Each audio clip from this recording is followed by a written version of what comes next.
Hi friends, welcome to my YouTube channel Gopika kitchen Pavagada. ನಾವು ಪಾವಗಡದವರು. ಇವತ್ತು ನೆಲ್ಲಿಕಾಯಿ ಉಪ್ಪಿನಕಾಯಿ ಹೇಗೆ ಮಾಡೋದು ಅಂತ ತೋರಿಸ್ತೀನಿ. ತುಂಬಾನೇ ಟೇಸ್ಟ್ ಇರುತ್ತೆ, ಸೂಪರ್ ಆಗಿರುತ್ತೆ. ತಿಂದರೆ ಒಂದ್ಸತಿ ಮತ್ತೆ ಮತ್ತೆ ತಿನ್ಬೇಕು ಅನ್ಸುತ್ತೆ, ಆ ಥರ ಇರುತ್ತೆ ನೋಡಿ. ನೆಲ್ಲಿಕಾಯಿ ಎಲ್ಲ 1 kg ನೆಲ್ಲಿಕಾಯಿ ತಗೊಂಡಿದ್ದೀನಿ. ಅದೆಲ್ಲ ಒಂದು ಗಿಣ್ಣೆಗೆ ಹಾಕ್ಬಿಟ್ಟು ಚೆನ್ನಾಗಿ ತೊಳ್ಕೊಬೇಕು. ತೊಳ್ಕೊಂಡು ಒಂದು ಕಾಟನ್ ಬಟ್ಟೆ ಮೇಲೆ ಹಾಕ್ಕೋಬೇಕು. ನಾನು ಈ kg ನೆಲ್ಲಿಕಾಯಲ್ಲಿ ಪೂರ್ತಿ ಉಪ್ಪಿನಕಾಯಿ ಮಾಡಲ್ಲ, ಇದರಲ್ಲಿ ಸ್ವಲ್ಪ ನೆಲ್ಲಿಕಾಯಿ ಲಡ್ಡು ಮಾಡ್ತೀನಿ. ನೆಲ್ಲಿಕಾಯಿ ಲಡ್ಡುನು ತುಂಬಾನೇ ಚೆನ್ನಾಗಿರುತ್ತೆ. ಒಂದ್ಸತಿ ನೋಡ್ರಿ, ನಮ್ಮ ಚಾನಲ್ ನೆಲ್ಲಿಕಾಯಿ ಲಡ್ಡುನು ಇಕ್ಕಿರ್ತೀನಿ. ಲಡ್ಡುನು ಚೆನ್ನಾಗಿರುತ್ತೆ. ಎಲ್ಲ ಒಂದು ಕಾಟನ್ ಬಟ್ಟೆ ಮೇಲೆ ಹಾಕ್ಕೊಬಿಟ್ಟು ಒಂದೊಂದೇ ನೆಲ್ಲಿಕಾಯಿ ತಗೊಂಡು ಚೆನ್ನಾಗಿ ಒರೆಸ್ಕೋಬೇಕು. ಅದರಲ್ಲೇ ತ್ಯಾವನ್ ಸ್ವಲ್ಪನೂ ಇರಬಾರ್ದು. ಚೂರು ಇಲ್ದಿರ ನೀಟಾಗಿ ಒರೆಸಿ ಒಂದು ಸೈಡ್ಗೆ ಇಟ್ಕೋಬೇಕು. ಎಲ್ಲ ಕಾಯಿನೂ ಆ ಥರ ಇಟ್ಕೋಬೇಕು. ಆಮೇಲೆ ಒಂದು ಚಾಕು ತಗೊಂಡ್ಬಿಟ್ಟು ಎಲ್ಲೆಲ್ಲಿ ಕಪ್ಪಿದೆಯೋ ಅದೆಲ್ಲ ನೀಟಾಗಿ ತೆಗ್ದಾಕಿಡ್ಬೇಕು. ನೋಡಿ, ನಾನು ಬುಡ ಎಲ್ಲ ಕಟ್ ಮಾಡ್ತಾ ಇದ್ದೀನಲ್ಲ, ಬುಡ ಅಲ್ಲೆಲ್ಲೂ ಕಪ್ಪದಾಗ ಮಚ್ಚೆ ಥರ ಆರೈತೆ. ಆ ಮಚ್ಚೆ ಎಲ್ಲ ನೀಟಾಗಿ ತೆಗೆದು ಸೈಡ್ಗೆ ಇಟ್ಕೋಬೇಕು. ಅವಾಗ ಚೆನ್ನಾಗಿರುತ್ತೆ. ಯಾಕಂದರೆ ಅದು ಕಪ್ಪಗಿರೋದು ಹಂಗೆ ಕಾಣಿಸುತ್ತೆ. ಎಲ್ಲ ಕ್ಲೀನ್ ಮಾಡಿ ಎಲ್ಲ ಒಂದು ಜಾಗಕ್ಕೆ ಇಟ್ಕೊಬಿಡ್ಬೇಕು. ನೋಡ್ದ, ನಾನು ಎಲ್ಲ ತೆಗಿತಾ ಇದ್ದೀನಿ. ಎಲ್ಲ ಫುಲ್ಲು ಹಂಗೆ ತೆಗಿಬೇಕು. ಹಂಗೆ ತೆಗೆದ್ಬಿಟ್ಟು ನಿಮಗೆ ಎಲ್ಲ ಸೇರಿ ಒಂದು ಪ್ಲೇಟಿಗೆ ತಗೋಬೇಕು. ಒಂದು ಪ್ಲೇಟಿಗೆ ತಗೊಂಡು ನಾನೆಲ್ಲ ನೀಟಾಗಿ ಒಂದೊಂದು ಘಾಟ್ ಇಕ್ತಾ ಇದ್ದೀನಿ ನೋಡಿ ಸೆಂಟ್ರಲ್ಲಿ. ಆವಾಗ ಉಪ್ಪು ಖಾರ ಎಲ್ಲ ಚೆನ್ನಾಗಿ ಅಂಟುತ್ತೆ ಅದಕ್ಕೆ. ಎಲ್ಲ ಫುಲ್ಲು ತಟ್ಟಿನಲ್ಲಿ ಇರೋದೆಲ್ಲ ಆ ಥರ ಘಾಟ್ ಇಟ್ಕೊಂಡು ಇಟ್ಕೊಬಿಡ್ಬೇಕು. ಆವಾಗ ಚೆನ್ನಾಗಿರುತ್ತೆ. ಆ ಥರ ಎಲ್ಲ ಘಾಟ್ ಇಟ್ಕೊಂಡ್ಮೇಲೆ ಒಂದು ಬಾಣಲಿ ಇಟ್ಕೊಬಿಟ್ಟು ಅದಕ್ಕೆ ಒಂದು 1/4 kg ಅಷ್ಟು ಎಣ್ಣೆ ಹಾಕ್ಕೋಬೇಕು. ನಾನು ಒಂದು 1/4 kg ಸ್ವಲ್ಪ ಕಮ್ಮಿ ತಗೊಂಡಿದ್ದೀನಿ. ನಿಮ್ಗೆ ಎಣ್ಣೆ ಬೇಕಂದ್ರೆ ಸ್ವಲ್ಪ 1/4 kg ಹಾಕ್ಕೊಳ್ಳಿ, ಇನ್ನೂ ಚೆನ್ನಾಗೇ ಇರುತ್ತೆ. ಎಣ್ಣೆ ಸ್ವಲ್ಪ ಬಿಸಿ ಆದ ನಂತರ ನಾವು ಕಟ್ ಮಾಡಿ ಇಟ್ಕೊಂಡಿದ್ದೀವಲ್ಲ, ಚಿಕ್ಕ ಚಿಕ್ಕದಾಗಿ ಘಾಟ್ ಮಾಡಿ ಆ ನೆಲ್ಲಿಕಾಯಿ ಎಲ್ಲ ಎಣ್ಣೆಯಲ್ಲಿ ಹಾಕಬೇಕು. ಎಣ್ಣೆಯಲ್ಲಿ ಹಾಕಿ ಚೆನ್ನಾಗಿ ಫ್ರೈ ಮಾಡಬೇಕು. ಗೋಲ್ಡನ್ ಥರ ಬರಬೇಕು ಅದು. ಎಣ್ಣೆ ತುಂಬ ಫಾಸ್ಟ್ ಇಟ್ಕೋಬಾರ್ದು, ಸ್ಟವ್ ಮಾತ್ರ ಲೋ ಫ್ಲೇಮಲ್ಲೇ ಸ್ವಲ್ಪ ಫ್ರೈ ಮಾಡ್ಕೋಬೇಕು.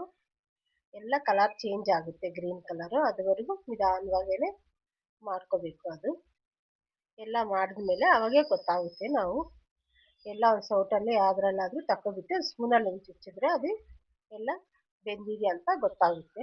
ನೋಡ್ತಾ ಎಲ್ಲ ನೀಟಾಗಿ ಆದಮೇಲೆ ಸ್ವಲ್ಪ ಕಲರ್ ಬರುತ್ತೆ. ನೋಡ್ತಾ ಆ ಥರ ಕಲರ್ ಎಲ್ಲ ಗೋಲ್ಡನ್ ಕಲರ್ ಬಂದಮೇಲೆ ನೆಲ್ಲಿಕಾಯಿ ಎಲ್ಲ ನೀಟಾಗಿ ಒಂದು ಜಾಲದಲ್ಲಿ ತಗೊಬಿಟ್ಟು ಎಣ್ಣೆ ಹಂಗೆ ಬಿಟ್ಟು ಎಲ್ಲ ನೀಟಾಗಿ ತಗೊಂಡು ಒಂದು ಬೇಸನಲ್ಲಿ ಹಾಕ್ಕೋಬೇಕು. ಬೇಸನಲ್ಲಿ ಹಾಕ್ಕೊಬಿಟ್ಟು ಸ್ವಲ್ಪ ತಣ್ಣಗೆ ಆಗಕ್ಕೆ ಬಿಡಬೇಕು. ತುಂಬ ಬಿಸಿ ಇರಬಾರ್ದು ನೆಲ್ಲಿಕಾಯಿನು. ತಣ್ಣಗಾಗ ಒಂದು 5 ನಿಮಿಷ ಫ್ಯಾನ್ ಗಾಲಿಗೆ ಇಕ್ಕಿದ್ರೆ ಸಾಕು, ಫುಲ್ಲು ತಣ್ಣಗಾಗುತ್ತೆ.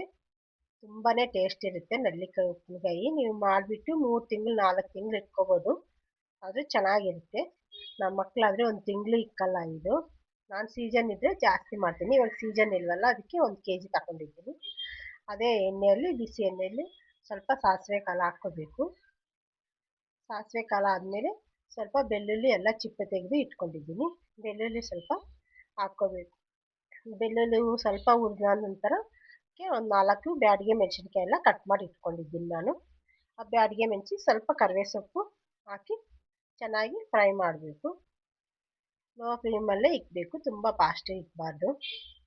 ಅದು ಚೆನ್ನಾಗಿ ಫ್ರೈ ಆದ ನಂತರ ಸ್ವಲ್ಪ ಆಮೇಲೆ ಆಫ್ ಮಾಡಿಬಿಡ್ಬೇಕು. ಅದು ತುಂಬ ಎಣ್ಣೆ ಬಿಸಿ ಆಗಬಾರ್ದು. ಅಷ್ಟೊತ್ತಿಗೆ ಕಾಯಿ ಎಲ್ಲ ತಣ್ಣಗಾಗುತ್ತೆ. ಮುಟ್ಟಿ ನೋಡ್ಬೇಕು ಅವಾಗೆ. ನೋಡ್ದ, ಹಂಗಂದ್ರೆ ಎಷ್ಟು ಚೆನ್ನಾಗಿ ಬರುತ್ತೆ. ಎಲ್ಲ ಚೆನ್ನಾಗಿ ಬೆಂದ್ಬಿಟ್ಟಿದೆ ಅಂತ ಲೆಕ್ಕ. ಆ ಥರ ಇದಕ್ಕೆ ಆಲ್ರೆಡಿ ನಾವು ಎಣ್ಣೆ ಬಿಸಿ ಮಾಡಿ ಇಟ್ಕೊಂಡಿದ್ದು ಸೈಡಲ್ಲಿ ಇಟ್ಕೊಂಡಿರ್ತೀವಲ್ಲ, ಇದಕ್ಕೆ ಏನೇನು ಬೇಕೋ ಹಾಕ್ಕೊಳ್ಳೋಣ ಬನ್ನಿ. ಒಂದು ಕಪ್ಪಲ್ಲಿ ಅದಕ್ಕೆ ಬೇಕಾಗಿರೋದೆಲ್ಲ ತಗೊಂಡಿದ್ದೀನಿ ನಾನು. ತಗೊಂಡ್ಮೇಲೆ ಸ್ವಲ್ಪ ಒಂದೊಂದೇ ಹಾಕ್ಕೊಬಿಡೋಣ. ಫಸ್ಟ್ ಒಂದು ಕಪ್ಪಲ್ಲಿ ಉಪ್ಪು ಹಾಕ್ಕೊಳ್ಳೋಣ. ಉಪ್ಪು ಎಷ್ಟು ಬೇಕೋ ಅಷ್ಟು ಹಾಕ್ಕೊಳ್ಳಿ, ನಿಮಗೆ ರುಚಿಗೆ ಎಷ್ಟು ಬೇಕೋ ಅಷ್ಟು. ನಾನು ಅದರಲ್ಲಿ ಸ್ವಲ್ಪ ಉಪ್ಪು ತೆಗಿತಾ ಇದ್ದೀನಿ. ನಾನು ಕಲ್ಲುಪ್ಪು ಮಿಕ್ಸಿಗೆ ಹಾಕಿ ಇಟ್ಕೊಂಡಿದ್ದೀನಿ. ಆಮೇಲೆ ಖಾರ ಪುಡಿ ಸ್ವಲ್ಪ 1 kg ಅಂತ ತಗೊಂಡಿದ್ದೆ, ಅದರಲ್ಲಿ ಸ್ವಲ್ಪ ತೆಗಿತೀನಿ. ಯಾಕಂದರೆ ಸ್ವಲ್ಪ ಲಡ್ಡು ಮಾಡಿದ್ದೀರಲ್ಲ, ಅದಕ್ಕೆ ಅದರಲ್ಲಿ ಸ್ವಲ್ಪ ತಗೊತಾ ಇದ್ದೀನಿ. ಆಮೇಲೆ ಮೆಂತ್ಯ, ಸಾಸು ಕಾಳು 2 ಮಿಕ್ಸಿಗೆ ಹಾಕಿ ಇಟ್ಕೊಂಡಿದ್ದೀನಿ, ಪುಡಿ ಮಾಡಿ ಹುರಿದ್ಬಿಟ್ಟು ಅದು ಹಾಕಿದ್ದೀನಿ. ಅದ್ರ ಜೊತೆಗೆ ಸ್ವಲ್ಪ ಅರಿಶಿನ ಪುಡಿ ಹಾಕ್ಕೋಬೇಕು. ಆದ ನಂತರ ಎಲ್ಲ ನೀಟಾಗಿ ಕಲಿಸ್ಕೊಬಿಡ್ಬೇಕು. ಎಲ್ಲ ಸೌಟಲ್ಲಾದರೆ ಕಲಿಸ್ತಾ, ಇಲ್ಲಾಂದರೆ ಕೈಯಲ್ಲಿ ಕಲಿಸ್ಕೊಂಡ್ರೂ ಚೆನ್ನಾಗಿರುತ್ತೆ. ನೋಡು, ಅದೆಲ್ಲ ನೀಟಾಗಿ ಕಲಿಸ್ಕೊಬಿಡ್ಬೇಕು. ಅದೆಲ್ಲ ಕಲಸಾದ ನಂತರ ಅದಕ್ಕೆ ನಿಂಬೆಹಣ್ಣು ರಸನ ನಾನು ಸ್ವಲ್ಪ ಇಟ್ಕೊಂಡಿದ್ದೀನಿ. ಒಂದು 4-5 ನಿಂಬೆಹಣ್ಣು ಹಿಂಡಿಟ್ಕೊಂಡಿದ್ದೀನಿ. ಆ ರಸನ ಹಾಕಿ ಅದಕ್ಕೆ ನೀಟಾಗಿ ಕಲಿಸ್ಬಿಡ್ಬೇಕು. ನಿಂಬೆಹಣ್ಣು ರಸ, ಮೆಂತ್ಯ, ಆವಾಲ ಪುಡಿ, ಆಮೇಲೆ ಅರಿಶಿನ ಪುಡಿ, ಖಾರದ ಪುಡಿ, ಉಪ್ಪು ಎಲ್ಲ ನೀಟಾಗಿ ಕಲಿಸ್ಬೇಕು. ಅದೆಲ್ಲ ಕಲಸಾದ್ಮೇಲೆ ಎಣ್ಣೆ ಬಿಸಿ ಮಾಡಿ ಇಟ್ಕೊಂಡಿದ್ದೀವಲ್ಲ, ಆ ಎಣ್ಣೆ ಎಲ್ಲ ಅದಕ್ಕೆ ಹಾಕ್ಕೋಬೇಕು. ನೋಡ್ದಾ ಎಲ್ಲ ಹಾಕ್ತಾ ಇದ್ದೀನಿ ನಾನು.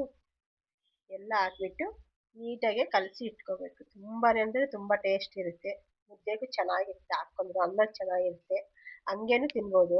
ನಾನಾದರೆ ಮಧ್ಯಾಹ್ನ ಟೈಮ್ ಹಂಗೆ ತಿಂತೀನಿ, ಚೆನ್ನಾಗಿರುತ್ತೆ. ನಿಮ್ಗೆ ಎಣ್ಣೆ ಎಷ್ಟು ಬೇಕೋ ಅಷ್ಟು ಹಾಕ್ಕೊಳ್ಳಿ. ನಾನು ಸ್ವಲ್ಪ ಎಣ್ಣೆ ಕಮ್ಮಿನೇ ಹಾಕಿದ್ದೀನಿ. ನೋಡ್ತಾ ಎಷ್ಟು ಚೆನ್ನಾಗಿದೆ. ನಿಮ್ಗೆ ಕಮ್ಮಿ ಆದರೆ ಇನ್ನೊಂದು ಸ್ವಲ್ಪ ಎಣ್ಣೆ ಬಿಸಿ ಮಾಡಿ ತಣ್ಣಗಾದ್ಮೇಲೆ ಒಯ್ಕೊಳ್ಳಿ, ಬಿಸಿ ಆಮೇಲೆ ಒಯ್ಬೇಡ್ರಿ. ನೋಡಿ ನಾನೆಲ್ಲ ಇವಾಗ ನೀಟಾಗಿ ಕೈಯಲ್ಲೇ ತಿರುಗಿಸ್ತಾ ಇದ್ದೀನಿ.